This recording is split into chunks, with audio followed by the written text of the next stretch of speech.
भारत की राजनीति में लंबी पारी खेलने वाले नेताओं में बहुत कम नाम शुमार हैं, जिनमें से एक नाम है पीएम मोदी का। लगातार तीसरी बार सरकार बनाने के बाद अब चर्चा है कि मोदी के बाद कौन, अगर दोबारा भाजपा सत्ता में आती है तो मोदी के बाद ऐसा कौन सा नेता होगा जो प्रधानमंत्री बनने की रेस में सबसे आगे है। फिलहाल की राजनीतिक सक्रियता पर नजर डालें तो अमित शाह, जेपी नड्डा, योगी आदित्यनाथ, नितिन गडकरी ये ऐसे नाम हैं जो बीजेपी की कमान संभालने में अहम रोल अदा कर रहे हैं। लेकिन इन सभी नेताओं की तुलना में मोदी ज्यादा चर्चा में हैं।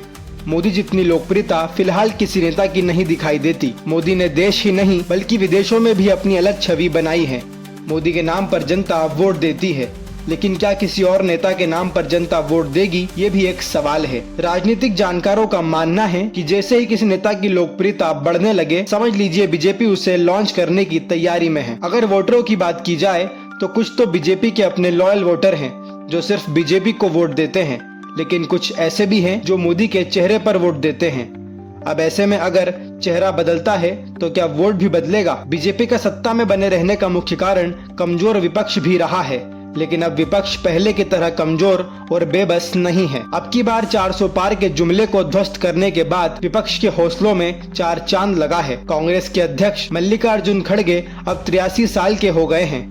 जम्मू कश्मीर चुनाव में रैली के दौरान खड़गे की अचानक तबीयत बिगड़ गई, जिसके बाद मंच से खड़गे ने कहा कि मैं इतना जल्दी मरने वाला नहीं हूँ, जब तक मोदी को सत्ता से नहीं हटा दूंगा जिंदा रहूंगा। 83 इयर्स चल रहे, इतना जल्दी मरने वाला नहीं हूँ। जब तक मोदी को नहीं हटाएंगे तब तक मैं जिंदा ही रहूंगा। अगर कांग्रेस सत्ता में आती है तो वहां पीएम फेस को लेकर इतनी मारामारी नहीं है। राहुल के होते हुए किसी और नेता का पीएम बनना ये मुश्किल है। ऐसे में अगर राजनीतिक समीकरण बदलता भी है तो राहुल गांधी के सुझाए हुए नाम को ही मान्य किया जाएगा। अब देखने वाली बात ये होगी कि अगर बीजेपी दोबारा सत्ता में आती है तो मोदी फिर से पीएम बनेंगे या कोई और नेता ही देश की कमान संभालेगा। फिलहाल तो सवाल जस का तस बना हुआ है कि मोदी के बाद कौन। लगातार जानकारी के लिए जुड़े रहें।